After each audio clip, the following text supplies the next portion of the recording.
जय हिंद मेरे प्यारे भाई और बहनों। हम राजस्थान की आर्थिक समीक्षा में अब तक हमने क्या क्या कवर कर लिया। अब तक हमने कवर कर लिया जनसंख्यांकिकी की रूपरेखा। क्या क्या कवर कर लिया अब तक हमने।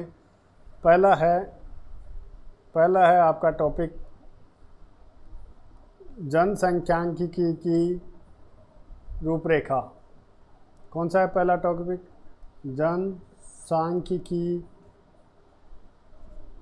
जनसांख्यिकी। एक सेकेंड।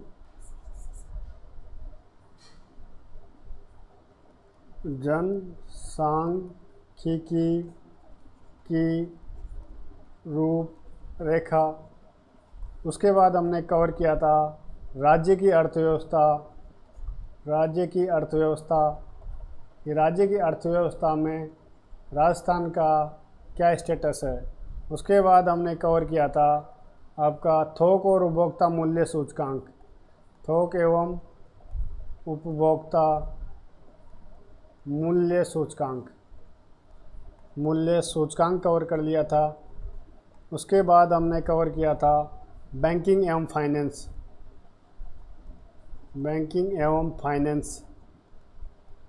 मतलब बैंकिंग और वित्त, हिंदी में इसको बोले तो बैंकिंग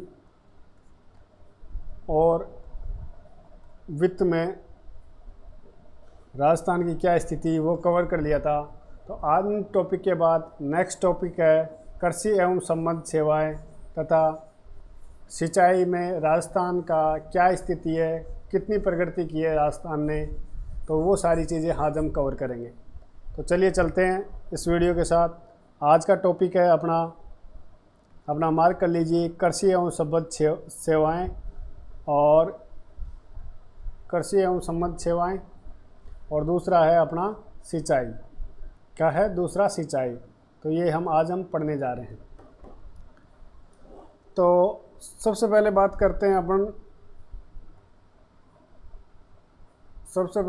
करते हैं कृषि एवं संबद्ध सेवा क्षेत्र की, कृषि एवं संबद्ध सेवाएं की। तो क्या कहता है, राजस्थान में पूरे मानसून सत्र जो कि 2020 की बात करते हैं, राजस्थान में पूरे मानसून सत्र 2020 के दौरान अधिकांश जिलों में सामान्य या सामान्य से अधिक वर्षा हुई है, जबकि अलवर, बारां, भरतपुर, बूंदी, दौसा, धौलपुर, गंगानगर, कोटा, टोंक जिलों में सामान्य से कम वर्षा दर्ज की है। अगर कोई आपसे पूछे थे कौन कौन से जिलों में सामान्य से कम वर्षा दर्ज की हुई है, तो आपका जो अलवर, बारां, भरतपुर, बूंदी, दौसा, धौलपुर, गंगानगर, कोटा, टोंक में सामान्य से कम वर्षा दर्ज की है। और सामान्य से अधिक वर्षा कहाँ हुई है? अधिकांश जिलों में कितनी हुई है? सामान्य से अधिक हुई है। नेक्स्ट है, राज्य में 1 जून से 30 सितंबर 2020 तक की समय अवधि में वास्तविक वर्षा कितनी हुई? 520.79 मिमी हुई, जो कि सामान्य वर्षा 520.98 मिलीमीटर की तुलना में 0.04% की कमी हुई। एक क्वेश्चन आपका ये हो गया कि राजस्थान में सामान्य वर्षा कितनी होती है। राजस्थान में सामान्य वर्षा कितनी होती है अप्रैल से लेके सितंबर तक? 30 सितंबर तक तो सामान्य वर्षा होती है 520.98 मिलीमीटर, जबकि हुई कितनी है? 520.79 mm, जो कि कितने परसेंट की कमी को दर्शाता है? 0.04% की वर्षा कम हुई है। ठीक है सर। नेक्स्ट पॉइंट कहता है, कृषि एवं संबद्ध क्षेत्र में सकल राज्य मूल्य वर्धन में स्थिर मूल्य के साथ साथ प्रचलित मूल्य में भी निरंतर वृद्धि दर्ज हुई है। मैंने आपको जो सारांश वाली टेबल थी उसमें ही बताया था कि कोरोना के संकट में कृषि क्षेत्र ही था जो विकास किया है और अर्थव्यवस्था को मजबूती प्रदान कर रहा था। कृषि क्षेत्र ही जब सारे काम धंधे बंद हो गए तो अपने किसान भाइयों ने अपने राजस्थान की अर्थव्यवस्था को संभाला है। यह वर्ष 15-16 के 1.37 लाख करोड़ से बढ़कर 2020-21 में 1.77 लाख करोड़ रुपए हो गया है।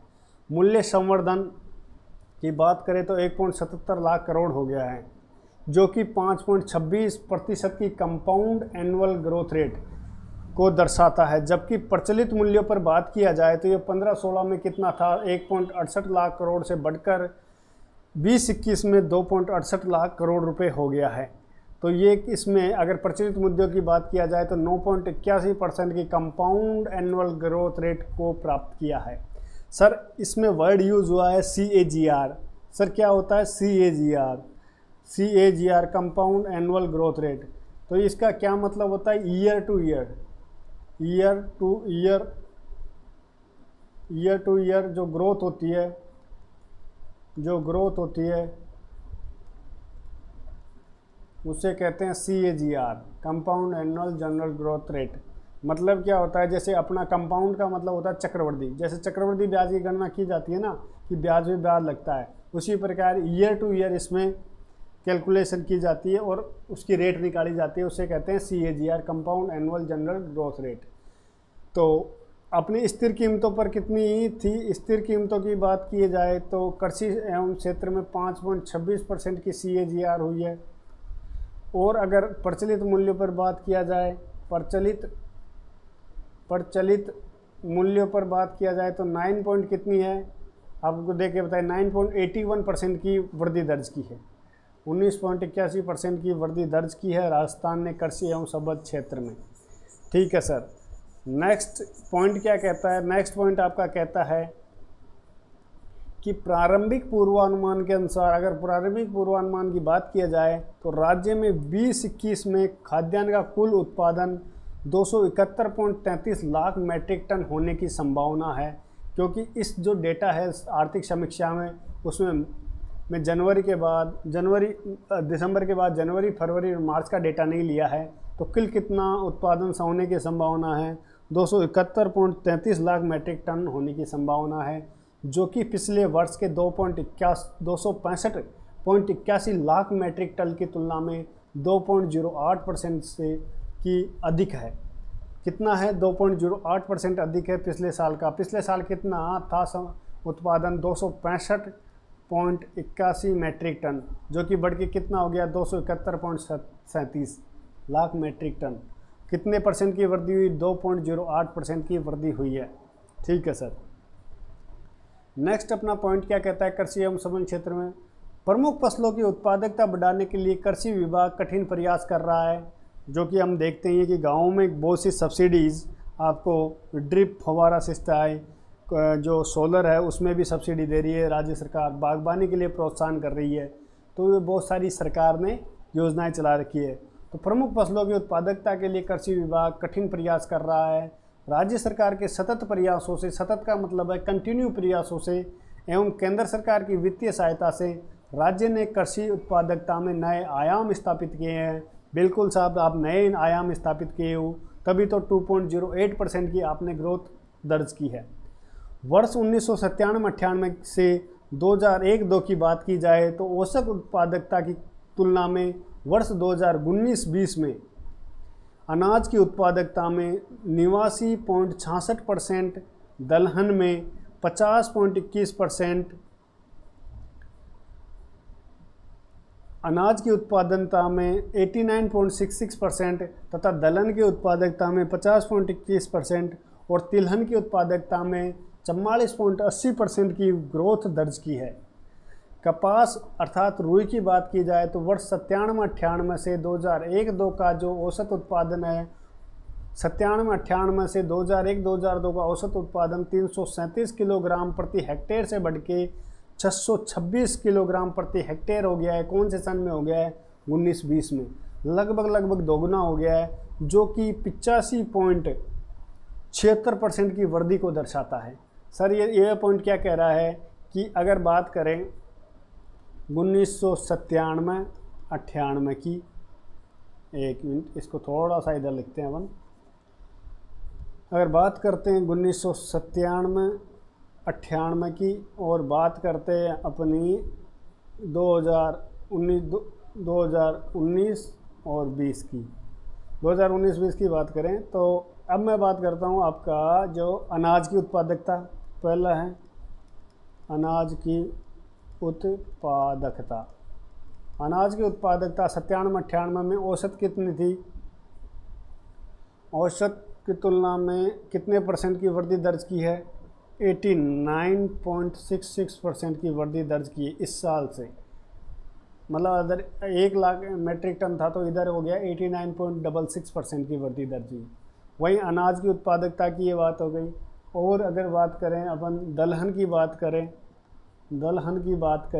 तो दलहन में कितने परसेंट की वृद्धि दर्ज की है? 50.21% की वृद्धि दर्ज की है। दलहन मतलब हो गया दालें। और तिलहन की बात करें, तिलहन में क्या हो गया, जैसे सरसों हो गई जिससे तेल निकाला जाता है, सरसों हो गया आपका, जो क्या बोलते हैं उसको, तिल हो गया, ये सारी चीज़ें क्या होती है तिलहन में आती है। तो तिलहन में कितनी परसेंट की वृद्धि दर्ज की है? 44.80% की वृद्धि दर्ज की है। सर कब से की है? ये 2097-98 से वृद्धि दर्ज की है। वहीं अगर अपन कपास की बात करें तो कपास 1997-98 में मात्र प्रति हेक्टेयर 337 किलोग्राम प्रति हेक्टेयर का उत्पादन होता था, जो कि बढ़ के 626 किलोग्राम प्रति हेक्टेयर का उत्पादन हुआ है, जो कि रिकॉर्ड कितने परसेंट की वृद्धि दर्ज करता है? ये वृद्धि दर्ज करता है 85.76% की वृद्धि दर्ज करता है। आपको नोट डाउन कर लेना अपने कॉपी में, क्योंकि एग्ज़ाम टाइम पे आपको पास इतना टाइम नहीं रहेगा कि कितने परसेंट की वृद्धि दर्ज की है, तो 276 पेज की आप आर्थिक समीक्षा नहीं पढ़ सकते। उसके लिए आपके जो नोट्स हैं वही काम आएंगे। ठीक है सर। नेक्स्ट टॉपिक है आपका, नेक्स्ट पॉइंट है राज्य की उद्यानिकी विकास की प्रचुर संभावनाएं हैं। मतलब राजस्थान में उद्यानिकी की विकास की भी प्रचुर संभावनाएं हैं, तभी तो जगह जगह नर्सरी का उत्पादन, नर्सरी को बढ़ावा दिया जा रहा है और बहुत से किसान भाई नर्सरी के द्वारा अपनी आय को दूना कर रहे हैं। ये ग्रामीण लोगों को रोजगार के अतिरिक्त अवसर उपलब्ध कराती है, साथ ही ग्रामीण अर्थव्यवस्था को कृषि प्रसंस्करण एवं अन्य गौण गतिविधियों की तरफ उन्मुख भी करती है। वर्ष 2021 के लिए राज्य आयोजना मद में, मतलब राज्य आयोजना मद में स्वीकृत 515.27 करोड़ केंद्रीयांश सहित के प्रावधान की तुलना में दिसंबर 2020 तक 172.08 करोड़ रुपए व्यय कर चुकी है। मतलब सरकार ने प्रोविज़न कितना किया था 2021 के लिए? 2021 के लिए आपने प्रोविज़न किया था इसके लिए 515.27 करोड़ रुपए, लेकिन आपने खर्च किया है मात्र दिसंबर 2020 तक खर्च किया है मात्र 172.08 करोड़ रुपए ही खर्च कर पाई है। मतलब देखा जाए तो अभी कृषि कार्य पे जितना आपने आयोजन किया था उससे बहुत कम खर्च हुआ है। लगभग कितना हुआ है? 172.08 डिवाइड बाई अपन करके देखते हैं 515.27% 27 मल्टीप्लाइड बाई 100, तो आपने दिसंबर तक 33.39% ही आपने खर्च किया है। बाकी का जो आपका 67% है वो पैसा आज भी बचा हुआ है, उसको आप 3 महीने में तो खर्च नहीं कर सकते, ये तो पता है। तो राजस्थान सरकार को कृषि कार्य का जितना भी आपको आयोजन करना था केंद्रीय सहित उसको खर्च करना चाहिए था, क्योंकि कृषि में सुधार की बहुत ही ज़रूरत है। क्योंकि महंगाई इतनी हो गई है कि लोगों की हालत ख़राब हो गई है। पेट्रोल डीजल के भाव तो बढ़ रहे हैं, जो बढ़ रहे हैं उसके साथ ही साथ लोगों के अनाज, रोटी, कपड़ा और मकान में भी वृद्धि हो रही है। ठीक है सर। नेक्स्ट टॉपिक है राजीव गांधी कृषक सहायता योजना। ये योजना का नाम याद कर लेना है, राजीव गांधी कृषि साथी सहायता योजना के अंतर्गत कृषि विपणन हेतु, कृषि की मार्केटिंग हेतु कृषकों, खेतिहर मजदूरों और हम्मालों आदि को वित्तीय सहायता प्रदान की जाती है। क्या प्रदान की जाती है? वित्तीय सहायता। कौन सी योजना के अंतर्गत? राजीव गांधी कृषक साथी सहायता योजना के अंतर्गत। इस योजना के अंतर्गत वर्ष 2020-21 के दौरान दिसंबर 2020 तक 1345 किसान इसके लाभान्वित हुए, जिनको कितने वित्तीय सहायता प्रदान की जा चुकी है? 19.94 करोड़ रुपए इनको वितरित किया जा चुका है वित्तीय सहायता के रूप में 1345 किसानों को। कौन सी स्कीम के तहत? राजीव गांधी कृषक सहायता योजना के अंतर्गत। और कितने किसान इसमें लाभान्वित हो गए? तो 1345 किसान इसमें लाभान्वित हो गए और वित्तीय सहायता के रूप में 19.94 करोड़ रुपए इनको वितरित किए जा चुके हैं। वही में अगर सिंचाई की बात करते हैं, अपना नेक्स्ट टॉपिक आ जाता है सिंचाई का। सिंचाई में राजस्थान की क्या स्थिति है वो देखते हैं। वृहद एवं मध्यम लघु सिंचाई परियोजना ने राज्य के वृहद कौन सी हो गई, अपनी इंदिरा गांधी, मध्यम उसके अलावा और कुछ छोटी छोटी लघु सिंचाई योजना, इससे ही मतलब जो अपना ये जो वृहद इंदिरा गांधी है उसमें छोटी छोटी नहरों और मीडियम टाइप की और छोटी छोटी नहरों के द्वारा सिंचाई परियोजनाओं ने राज्य के सीमित जल संसाधनों के प्रबंधन एवं उपयोग द्वारा राज्य की अर्थव्यवस्था में महत्वपूर्ण योगदान दिया है। बिल्कुल जी दिया है। कैसे दिया है? इंदिरा गांधी नहर परियोजना के द्वारा ही, जैसे पहले गंगानगर, बीकानेर, बाड़मेर, जैसलमेर इनमें बिल्कुल भी खेती नहीं होती थी, एकदम सूखा बंजर पड़ा होता था। तो वहाँ अगर आज आप जाके देखते हो तो हरे भरे खेत खलियान नज़र आ रहे हैं। वो क्यों नज़र आ रहे हैं? वो सिंचाई लघु मध्यम और वृहद सिंचाई परियोजना के कारण ही हो रहा है। विभाग के सतत प्रयासों से वृहद, मध्यम एवं लघु सिंचाई परियोजना का निर्माण करके कुल 42.91 लाख हेक्टेयर क्षेत्र में सिंचाई की सुविधा प्रदान की गई है। ये बहुत ही मोस्ट इम्पोर्टेंट क्वेश्चन है, कितने हेक्टेयर में सिंचाई की सुविधा प्रदान की जा चुकी है? लघु, मध्यम और वृहद सिंचाई परियोजना के द्वारा 42.91 लाख हेक्टेयर, बहुत बड़ी बात होती है। इतने हेक्टेयर में जहाँ पे आप के लिए सिंचाई के साधन नहीं थे, उसमें आप 42.91 लाख हेक्टेयर में आप सिंचाई करवा रहे हो और वहाँ पे आप खेती का उत्पादन करवा रहे हो, तो ये बहुत ही बड़ी बात है, बहुत ही अच्छी बात है राजस्थान सरकार की। और वित्तीय वर्ष 2020-21 में दिसंबर 2020 तक 9,504 हेक्टेयर क्षेत्र में अतिरिक्त सिंचाई सुविधाओं का सृजन किया गया है। तो 2020-21 की बात की जाए, 2020-21 की बात की जाए तो इस वर्ष में दिसंबर 2020 तक कितना एडिशनल हेक्टेयर में सिंचाई की सुविधा का सृजन किया है? 9,504 हेक्टेयर का और अतिरिक्त सृजन किया है। मतलब ये एडिशनल इतना सिंचाई और इतने हेक्टेयर में और सिंचाई की सुविधा का प्रबंध किया गया है।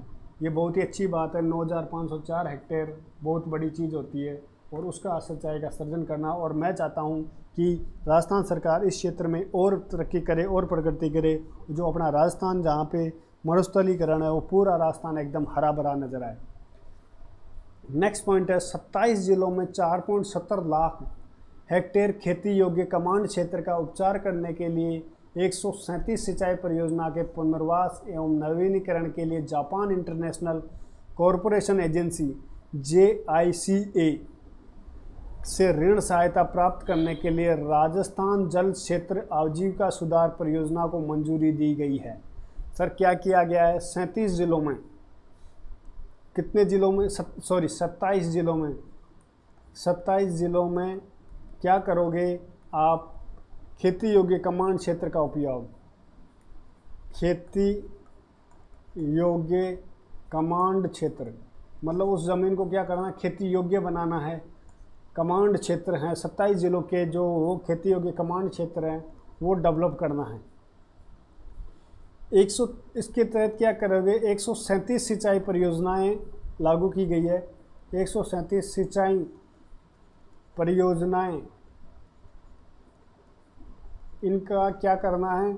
इनका पुनर्निवास एवं नवीनीकरण करना है। मतलब पहले 137 सिंचाई परियोजना 27 जिलों में चल रही थी, उनको और उनका डेवलप करना है और उनको और पुनर्वास करना है और या उनका नवीनीकरण करना है, मतलब मरम्मत करनी है, नवीनीकरण करना है। उनकी कोई नई टेक्नोलॉजी है तो उसके अनुसार उसका सिंचाई करना है।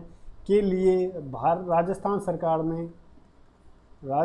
सरकार ने किसके साथ अनुबंध किया है? Japan international corporation agency. Japan की एक कॉरपोरेशन एजेंसी है, Japan international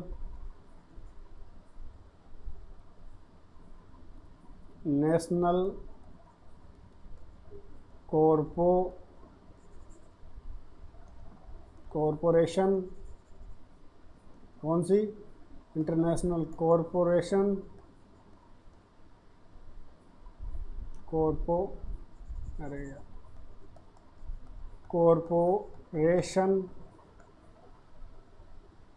Japan international corporation agency के साथ क्या किया है, समझौता किया है। इस समझौते में क्या होगा कि जापान इंटरनेशनल कॉरपोरेशन एजेंसी क्या करेगी, इसको राजस्थान को इस योजना के लिए क्या करेगी, ऋण सहायता उपलब्ध कराएगी। क्या उपलब्ध कराएगी? ऋण सहायता राशि उपलब्ध कराएगी। जापान और भारत के बीच में वैसे मैत्रीय संबंध अच्छी है, तो जापान ने राजस्थान सरकार के साथ ये अनुबंध किया है और राजस्थान जल क्षेत्र आजीविका सुधार परियोजना को मंजूरी दी है। तो इसके तहत कौन सी योजना चलाई जाएगी? योजना का नाम होगा राजस्थान जल क्षेत्र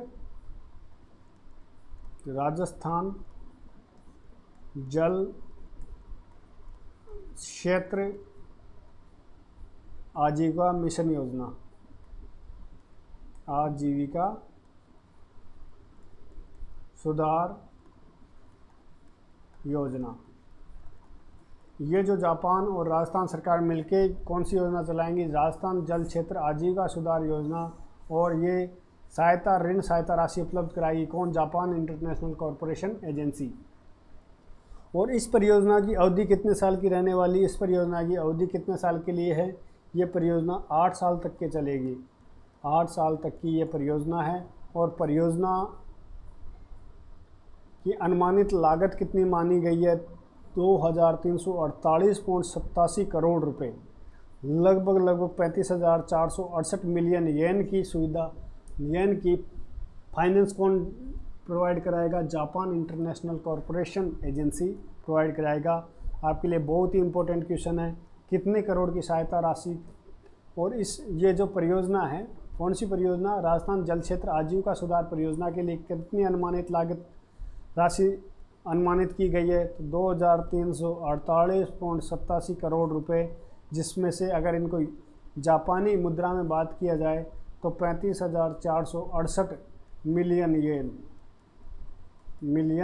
येन, क्योंकि जापान की करेंसी कौन सी होती है? येन। तो ये येन में आपको फाइनेंस उपलब्ध कराएगा। इसको आप कन्वर्ट करके 2000 अगर कन्वर्ट करते हैं आज की डेट में तो 2348.87 करोड़ रुपए है। नेक्स्ट पॉइंट कहता है कि प्रधानमंत्री कृषि सिंचाई योजना सूक्ष्म सिंचाई PMKSYMI योजना राज्य में चलाई जा रही है, जो कि लघु सिंचाई में ड्रिप एवं फव्वारा सिंचाई पद्धति पर आधारित प्रभावी जल प्रबंधन की व्यवस्था है। हमारे खुद भी इस जो परियोजना है PMKSYMI की योजना का लाभ उठाया और हमारे भी घर पे खेतों में इस योजना का लाभ उठाते हुए ड्रिप और फव्वारा से हम भी लोग सिंचाई कर रहे हैं और बहुत ही बढ़िया उत्पादन हो रहा है।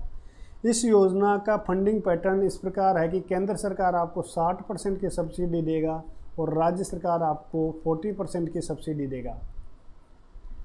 मतलब जो सब्सिडी होगी, जैसे 100 रुपये के आपने कुछ प्लांट कराया तो 100 रुपये में मान लो आपको 50 रुपये की सब्सिडी मिलती है, तो 50 रुपये की सब्सिडी में 60% किसका होगा? केंद्र सरकार का, 40% राज्य सरकार का। तो इसमें से 30 रुपये किसका हो जाएगा? केंद्र सरकार देगी और 20 रुपये आपको कौन देगी? राज्य सरकार देगी। तो ये मिलके हो जाएगी सब्सिडी 50 रुपये और 50 रुपये कृषक खुद का लगाएगा। तो ये फॉर एग्जांपल के लिए मैंने बताया है। वर्ष 2021 में दिसंबर 2020 तक 77.43 करोड़, जिसमें से केंद्र का हिस्सा 46.41 करोड़ तथा राज्य का हिस्सा 31.02 करोड़ एवं अतिरिक्त सब्सिडी के 13.72 करोड़ रुपए खर्च कर दिए गए हैं। बहुत ही बढ़िया बात है। दिसंबर 2020 तक कितने करोड़ रुपए खर्च कर दिए सब्सिडी के रूप में? 77.43। इसके अतिरिक्त एडिशनल 13.72 करोड़ रुपए भी अतिरिक्त सब्सिडी के रूप में खर्च कर दिए हैं। 77.43 में केंद्र का हिस्सा कितना है? 46.41 और राज्य का हिस्सा 31.02। बहुत ही बढ़िया बात है। 46.41% किसका हिस्सा है? केंद्र सरकार का। तो ये लगभग इसका हो गया 60% हिस्सा। 77.43 का 60% लगभग 46.41% केंद्र सरकार का और 40% हिस्सा राज्य सरकार का 31.02 करोड़ रुपए इन्होंने खर्च कर दिए। तो 77.43 और प्लस 13.72 मिला के कुल टोटल कितना हो गया, 91.15 करोड़ की सब्सिडी इस साल 2021 में दिसंबर 2020 तक राज्य सरकार ने खर्च की। नेक्स्ट पॉइंट आता है, गिरते भूजल को रोकने तथा भूजल के बेहतर प्रबंधन के लिए भारत सरकार द्वारा विश्व बैंक की सहायता से 50-50 1 अप्रैल 2020 को अटल भूजल योजना शुरू की गई है। ये बहुत ही इंपॉर्टेंट क्वेश्चन है। 1 अप्रैल 2020 को कौन सी योजना शुरू की गई, अटल भू योजना, और इस योजना का काम क्या होगा, जो भूजल का स्तर है उसको बनाए रखना और उसका बेहतर प्रबंधन करना। सर ये किसकी सहायता से किया जाएगा, भारत सरकार और वर्ल्ड बैंक के द्वारा। तो राजस्थान राज्य के लिए 5 वर्षों के लिए कुल बजट राशि, इसके अंतर्गत राजस्थान राज्य के लिए 5 वर्षों के लिए कुल बजट राशि 1189.65 करोड़ रुपए है। तो इसके लिए बजट का 5 सालों के लिए बजट के लिए कितनी राशि प्रावधानित की गई है, 1189.65 करोड़ रुपए। और इस योजना के लिए राजस्थान राज्यों के 17 जिलों की 38 पंचायत समितियों की 1144 ग्राम पंचायतों को चिन्हित किया गया है। चिन्हित 1144 ग्राम पंचायतों के लिए एक जल सुरक्षा प्लान बनाया जाना प्रस्तावित है। और सर ये बहुत ही इम्पोर्टेंट टॉपिक रहने वाला है। तो गिरते भूजल के लिए राजस्थान सरकार किसके साथ समझौता कर रही है, किसकी सहायता के साथ, वर्ल्ड बैंक मतलब विश्व बैंक की सहायता से के लिए कौन सी योजना शुरू हुई है, अटल भूजल योजना की शुरुआत की गई है। सर ये योजना कितने साल के लिए चलेगी, ये योजना 5 साल के लिए चलेगी। और 5 साल के लिए कितने खर्चे का प्रावधान किया गया है, 1189.65 करोड़ रुपए का, 1189.65 करोड़ रुपए का प्रोविज़न किया हुआ है। और इस प्रोविज़न के अंतर्गत कितने ज़िले कवर होंगे, 17 ज़िले होंगे। 17 ज़िले की 38 पंचायत समितियां होगी और 38 पंचायत समितियों की 1144 ग्राम पंचायत इसमें शामिल किया जाएगी। कितने ज़िले, 17 ज़िलों की 38 पंचायत समितियों की 1144 ग्राम पंचायत इसमें शामिल किया जाएगा। और इनके लिए एक जल सुरक्षा प्लान बनाया जाना प्रस्तावित है। ठीक है सर, यहाँ तक की बात समझ में आ गई। और अब हम पढ़ेंगे कल उद्योग में राजस्थान सरकार का क्या प्रोविज़न है, क्या इसकी स्थिति है, और उसके बाद हम निर्यात का टॉपिक पढ़ेंगे। तो आज के लिए इतना ही। और मैं आशा करता हूँ कि आपको ये वीडियो समझ में आ रहा होगा। और अपने बहनों और भाइयों को जो भी राजस्थान सरकार की तैयारी कर रहे हैं, चाहे वो रीट की हो, चाहे वो असिस्टेंट प्रोफेसर की हो, चाहे वनपाल की हो, चाहे पटवार की हो, उसके लिए ये वीडियो बहुत ही इंपॉर्टेंट रहने वाला है। तो उन भाइयों को शेयर करें और आपको अच्छा लगे तो कमेंट करें। लाइक डिसलाइक के लिए मैं नहीं बोलता, अगर आपको अच्छा लगता है तो करना है, नहीं लगता है तो मत करना। ठीक है, जय हिंद, गुड बाय, जय श्री राम और बढ़िया से रहो।